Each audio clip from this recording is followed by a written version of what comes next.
Hello students, myself Silky Chawla. आज फिर से मैं आपके सामने लेके आई हूँ the topic of 12th class determinant. जैसा कि आप सब जानते हैं, लास्ट वीडियो में हमने ये समझा था कि डिटरमिनेंट होता क्या है। क्या होता है डिटरमिनेंट? मैट्रिक्स और डिटरमिनेंट में ये डिफरेंस है। मैट्रिक्स जो है वो अरेंजमेंट होती है रोज एंड कॉलम्स की, बट जो डिटरमिनेंट होता है वो आपको क्या वैल्यू देता है? एक रियल वैल्यू देता है। अब जब हमने डिटरमिनेंट स्टार्ट किया था, हमने 2x2 का डिटरमिनेंट सॉल्व किया था, 3x3 का डिटरमिनेंट सॉल्व किया था, माइनस फाइंड आउट किए थे, कोफैक्टर्स फाइंड आउट किए थे, क्लियर, और सेरस डायग्राम भी किया था। आज का जो हमारा टॉपिक है डिटरमिनेंट का, एक्चुअल में ये एक ऐसी एक्सरसाइज है जिसमें से 6 और 4, 6 का भी आ सकता है, 4 का भी आ सकता है, क्वेश्चन कंफर्म आता है। और ये जो आपका डिटरमिनेंट है, जो इसका सॉल्यूशन है वो है विदाउट एक्सपेंडिंग। जब हमने 2x2 का डिटरमिनेंट सॉल्व किया था, हमने उसको किया था एक्सपेंडिंग मेथड से। 3x3 का भी हमने किया था, आपको याद हो, वो हमने किया था एक्सपेंडिंग। एक्सपेंड कैसे किया था मैंने बताया था, चाहे फर्स्ट रो से करो चाहे फर्स्ट कॉलम से करो। बट आज की जो हमारी एक्सरसाइज है वो है विदाउट एक्सपेंडिंग।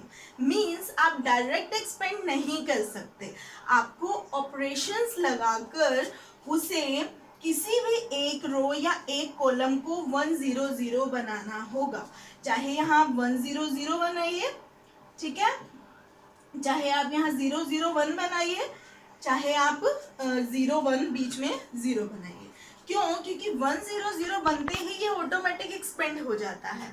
जैसा कि आप जानते हैं, हमने 1 लिया, 1 की row column cancel, cross multiply, 0 पे कोई इफेक्ट ही नहीं पड़ेगा, क्योंकि अगर वो 0 से मल्टीप्लाई होगा तो वैल्यू कितनी आ जाएगी? 0 आ जाएगी। तो आज हम यही स्टार्ट कर रहे हैं कि कैसे हम ऑपरेशंस अप्लाई करते हैं। एक्चुअली इस ऑपरेशंस वाले जो क्वेश्चंस हैं, कुछ हमने उसके रूल्स बना रखे हैं। यहाँ पर 5 रूल्स हैं हमारे पास। उन 5 रूल्स के थ्रू हम इस एक्सरसाइज को बहुत ही इजी वे में कर लेंगे, ठीक है, ताकि कोई भी कॉम्प्लिकेशंस ना हो और क्वेश्चन बहुत ही इजी तरीके से हो जाए। तो सबसे पहले हम क्या करेंगे, हम इसकी कुछ प्रॉपर्टीज पढ़ते हैं। ये प्रॉपर्टीज आपको आज जितने रूल्स मैं कराऊंगी उन रूल्स के लिए अभी ये 3 प्रॉपर्टीज सफिशिएंट है। इसके बाद हम देखेंगे कि जैसे जैसे रूल्स हम आगे बताते जाएंगे और प्रॉपर्टीज भी करते जाएंगे, ठीक है। तो स्टार्ट करते हैं हम प्रॉपर्टी नंबर 1 से। प्रॉपर्टी नंबर 1 ये कहती है, the value of determinant remains unchanged if its rows are changed into columns and columns into row. ये कह रहा है डिटरमिनेंट की वैल्यू अनचेंज्ड है अगर हम रो को कॉलम में चेंज कर दें या कॉलम को रो में चेंज कर दें। एक तरह से क्या बोल सकते हैं, हम उस मैट्रिक्स का क्या कर दें? ट्रांसपोज कर दें। कहने का मतलब ये है, मान लीजिए ए कोई मैट्रिक्स है हमारे पास, कोई भी मैट्रिक्स लगा लीजिए, इसका जो डिटरमिनेंट होगा XYZ बड़ा कुछ भी डिटरमिनेंट हो, अगर हम इस मैट्रिक्स का ट्रांसपोज कर देते हैं, ट्रांसपोज करना आप लोगों को अच्छे से आता है। ट्रांसपोज कैसे होता है? रो को किस में चेंज कर दीजिए? कॉलम में। तो कॉलम जो है वो ऑटोमेटिक किस में चेंज हो जाती है? रो में। क्लियर? तो इसका जो आपका ट्रांसपोज होगा 137256810, जो इसका डिटरमिनेंट आएगा ना, सेम टू सेम डिटरमिनेंट इस ट्रांसपोज का आएगा। फॉर एग्जाम्पल, इसका डिटरमिनेंट अगर 64 है, ठीक है, तो इसका भी कितना मिलेगा आपको? 64 ही मिलेगा। आप कोई भी एग्जाम्पल लेकर इसको करके देख सकते हैं। क्लियर? तो ये हमारी कौन सी है? प्रॉपर्टी नंबर 1 है।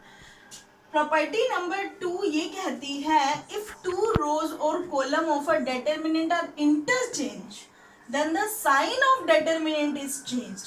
ये क्या बोल रहा है? किन्हीं भी 2 रो या किन्हीं भी 2 कॉलम को अगर इंटरचेंज किया जा रहा है, इंटरचेंज देखो कैसे किया जा रहा है।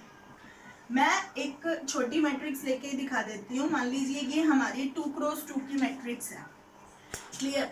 मैं पहले इसका डिटरमिनेंट कर रही हूँ, इसका डिटर्मिनेंट होगा 5 माइनस 16, 5 माइनस 16 कितना हुआ, -11 हुआ।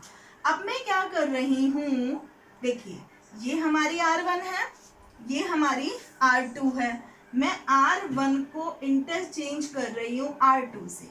ये जो सिंबल होता है ये होता है इंटरचेंज का।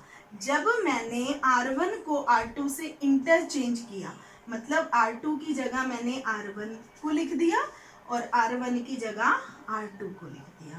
क्लियर? और जब मैं इसका डिटर्मिनेंट करूंगी तो देखो कितना आएगा, 16 माइनस 5 11। देखिए वैल्यू तो सेम रही, सिर्फ क्या चेंज हो गया, ये नेगेटिव आ गया और ये क्या आ गया, पॉजिटिव आ गया। क्लियर? वैल्यू क्या रही है, बिल्कुल सेम है। तो यही इसने बोला, अगर किन्हीं दो रो या दो कॉलम, आप कॉलम को भी एक्सचेंज करके देख सकते हैं, अगर उसके डिटर्मिनेंट में इंटरचेंज करते हैं तो जो साइन है डिटर्मिनेंट का वो क्या हो जाता है, चेंज हो जाता है। क्लियर? सिर्फ जस्ट आपको ये प्रॉपर्टीज ध्यान में रखनी है कि हमें इन फ्यूचर किसी क्वेश्चन में अगर अप्लाई करनी पड़े तो हम इन रिजल्ट्स को ध्यान में रखेंगे। फिर आ जाती है प्रॉपर्टी नंबर 3।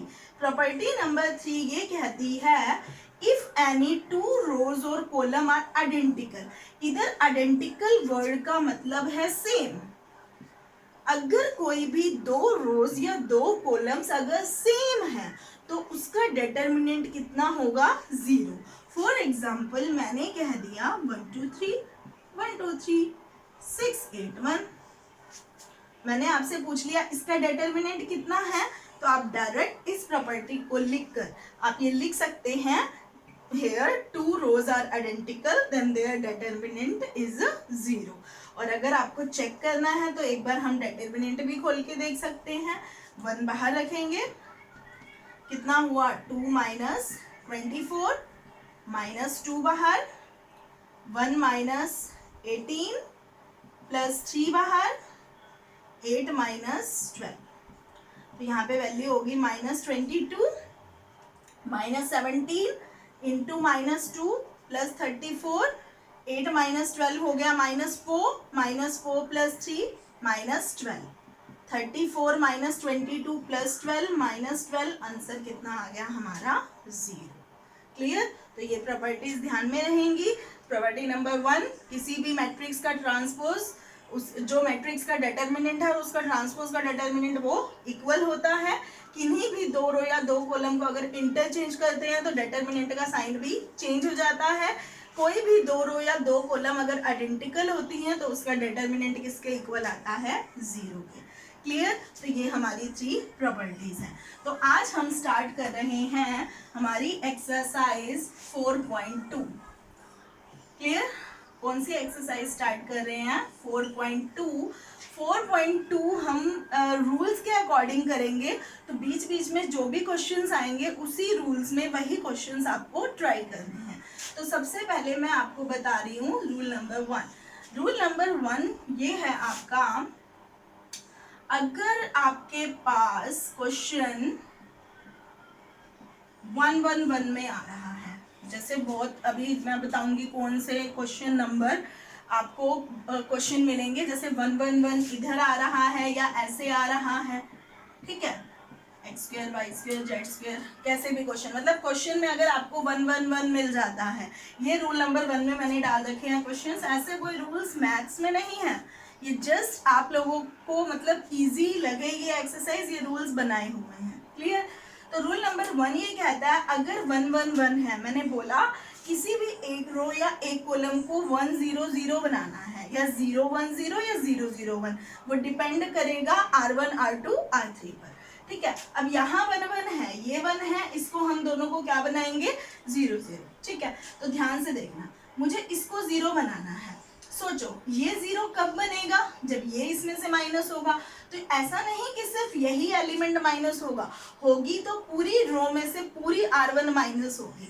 तो ध्यान से देखो हम कैसे लिखते हैं, क्योंकि आप लोग फर्स्ट टाइम करेंगे ये एक्सरसाइज। ये आपकी R2 है, जिसमें ऑपरेशन लगता है सिर्फ वही चेंज होगी, बाकी पर कोई फर्क नहीं पड़ेगा।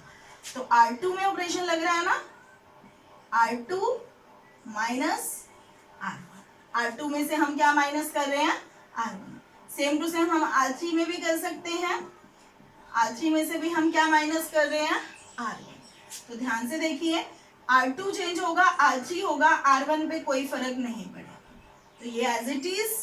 नाउ R2 में से R1 माइनस कीजिए, 0 b minus a, b square minus a square, 0 c minus a, c square minus a square. Clear? Now 1a square, 0 b minus. Identity apply कर सकते हैं, बी स्क्वेयर माइनस, देखो 1 0 0 बन गया, हमारा काम हो चुका है। लेकिन थोड़ा सा अगर वो कॉमन आ रहा है तो पहले उसको कॉमन ले लेते हैं, फिर बताऊंगी कैसे करना है। ए स्क्वेयर माइनस बी स्क्वेयर की हमने यहाँ आइडेंटिटी लगा दी। सेम यहाँ पर भी आइडेंटिटी अप्लाई हो रही है। क्लियर? क्या कॉमन आ रहा है R2 में से?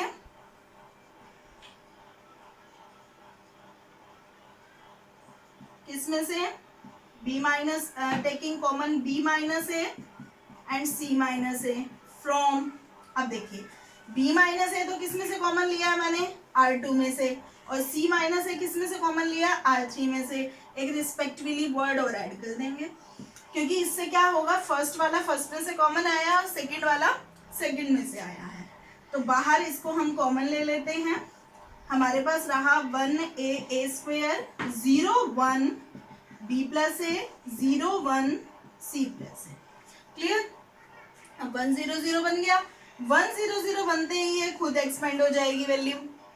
ठीक है, क्योंकि ये 0 0 है, इस फॉर्म में जाएगी। मतलब अगर देखो आप ऐसे करते हैं, 1 बाहर, row column cancel, cross multiply, 0 बाहर, 0 से कुछ भी मल्टीप्लाई होगा 0 ही रहेगा। तो जो भी 1 0 0 जैसे ही बन जाए ये एक्सपेंड हो जाएगी। तो b minus a, c minus a, और इनकी क्रॉस मल्टीप्लाई होगी c plus a minus b minus a, a to a cancel.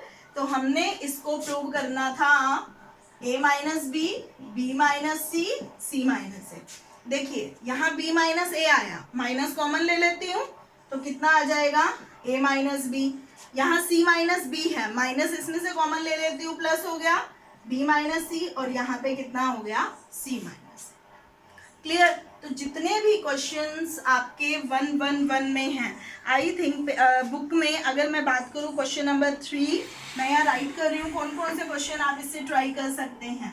Question number 3, question number 4, question number 5, question number 6, 8, question number 6, question number 8, ये questions आपके 111 वाले जो भी हैं ये आपके क्या हो जाएंगे? इजीली सॉल्व हो जाएंगे। Question number 30 direct. क्लियर?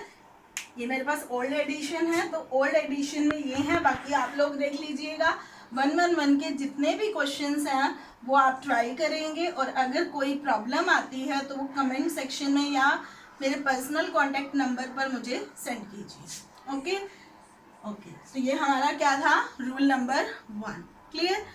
तो डियर स्टूडेंट्स, जो रूल नंबर 2 3 है वो हम करेंगे कल, क्योंकि 3 डेज की ये एक्सरसाइज है, इतनी इजी नहीं है। हाँ, एक बार आप हैबिचुअल हो जाएंगे, समझ में आने लग जाएगा, तो आप अच्छे से कर पाएंगे। ओके स्टूडेंट्स, मिलते हैं कल। Okay, thank you.